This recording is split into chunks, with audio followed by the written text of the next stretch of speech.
Folks. What's going on? We thank you for clicking on and staying on and clicking on. Let me tell you this right quick. And we out of here. What people didn't understand is that there is an art to war. Again, what people didn't understand, what caused people to take L's against you, is that there is an art to war. It's a science. It's a science. And if you fail to understand the science of war, even in spiritual warfare context, then you're going to just lend yourself to being taken advantage of and not really getting the dub because you don't understand that there is an art to war. It's a finesse. When people hear war, they hear bang, bang, bang, bang, bang, bang, bang, bang. And when in reality, it's a finesse to war. And I'm going to tell you some of the principles that you've either used or you're going to use or that you need to utilize in order to continue to remain victorious in the face of your adversary. See, when I was a kid, I used to read books like The Art of War and, different military books and things on strategy. And the key tenets in the book, The Art of War by Sun Tzu, this is a classical Chinese military paper that was showing how Sun Tzu was able to take over all these territories and have all of these wins. But many business people have taken this book and kind of broken out some of the principles, and they use these principles to have success in business. And I'm going to show you how you use them to have success in spiritual warfare. Somebody thought they was going to drop bombs on you. This is how you either responded or you're going to have to respond going forward. Please understand, there are some main themes within the art of war. There are some main themes that you have to get, you have to understand. If you miss these, then you're going to probably lose time and time again, and you may not wonder. You may wonder what's happening. One of the key tenets of the art of war is the importance of knowing yourself and knowing who the enemy is. See, to know someone is more than just knowing their name. To know someone is more than just knowing what they do for a living. To know someone is more intimate than that. You know strengths, you know weaknesses, you know motivations. And although your adversary had did their homework, they missed the key part of this. It's not just enough to know your enemy. See, that's what the adversary focuses on. The adversary or your enemy is going to focus on as much as they can your strengths, your weaknesses, your motivations, your triggers, the things that make you happy, what make you sad, what make you feel like you're having a good day.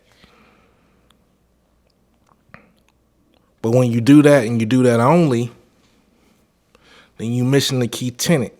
The key tenet says understanding oneself and one's enemy.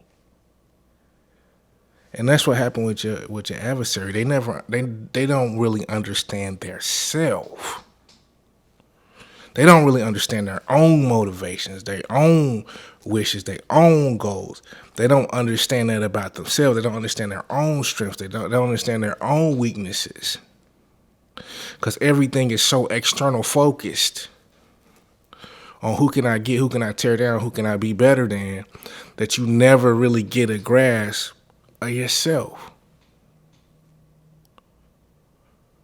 And that was the thing, especially a lot of the people that's in the Big Boss Man Collective.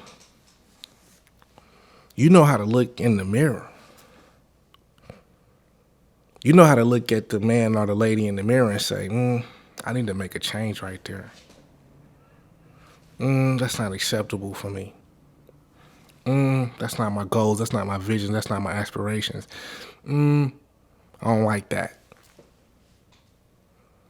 Whereas the majority of your adversaries, they can't stand to look in the mirror, because when they look in the mirror, what's staring back at them is a version of themselves that they know they can't really change. Or they feel like they can't change. They feel like they suck. That's the whole point of this. People feeling like they suck, so they try to make you feel like you suck. Number 2 tenet. This is how you win, or this is how you have already won.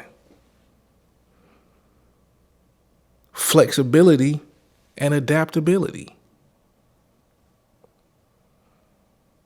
See, a lot of y'all enemies took a L because they didn't adapt. They weren't flexible. They were too rigid. It's got to be like this, my way or the highway. Cause that didn't happen, I got to do this. I got to do that right now.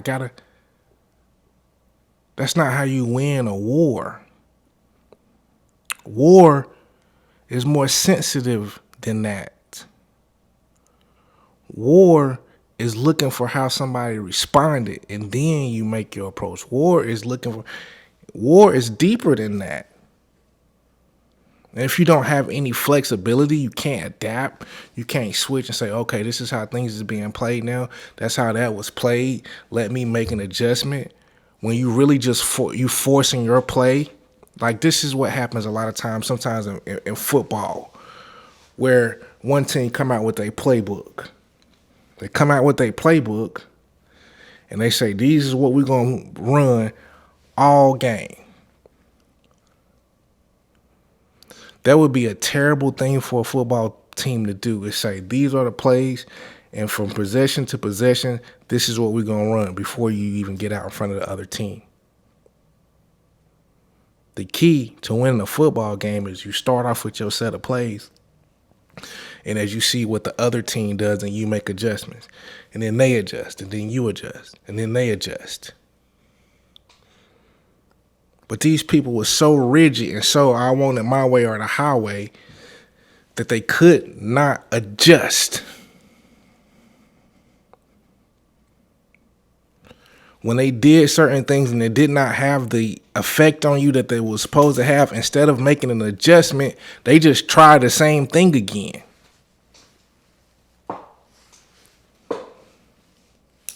What kind of sense does that make? That's not working. That'll never work. That's not having the effect you thought it will have. You probably want to switch that up.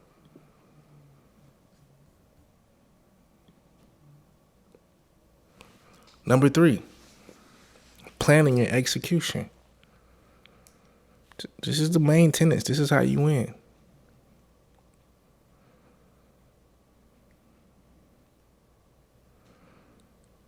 Sun Tzu actually says victory is determined by the quality of the planning and the precision of the execution.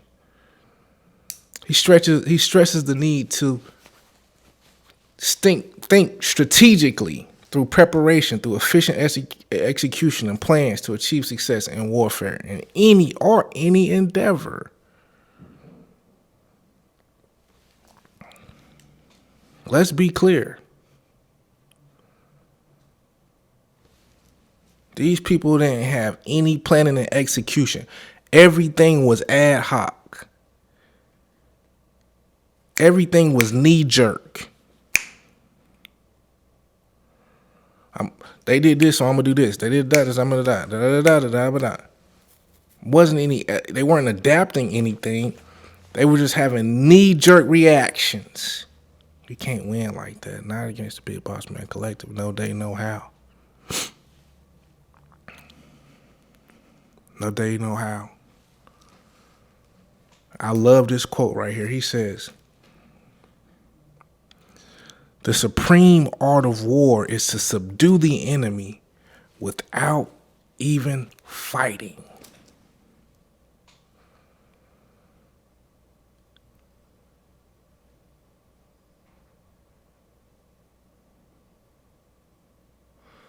The supreme art of war is to subdue the enemy without even fighting.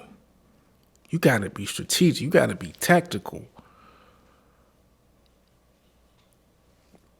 The real dub is I never even got in no confrontation with you.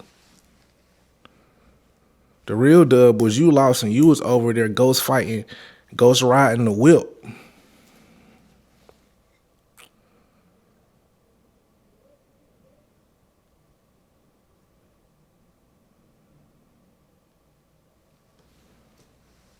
Here's the quote for knowing yourself. If you know your enemy and you know yourself, you need not fear the result of 100 battles.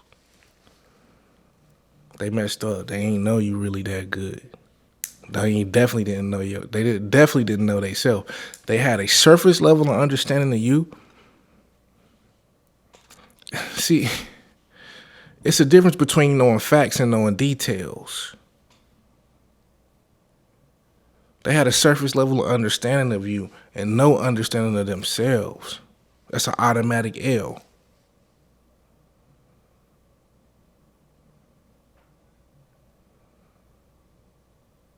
And I'm going to leave you with this. The opportunities are in the midst of chaos. He says in the midst of chaos, there's always opportunity. And the way you can definitely lose this war is if you ever let the chaos get you to stop thinking. That's confusing, man. That's why when SWAT teams and SEAL teams they enter places, they throw flashbangs and they throw smoke bombs and they make loud noises and they create diversions. Because what they're trying to do is create chaos so they can find opportunity. Understand, people try to create chaos in your life so they can find opportunity, but now they're switching on their heads. They having the chaos. And this is your opportunity to go.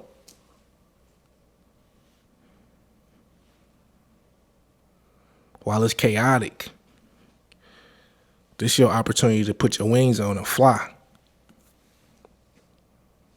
Peace.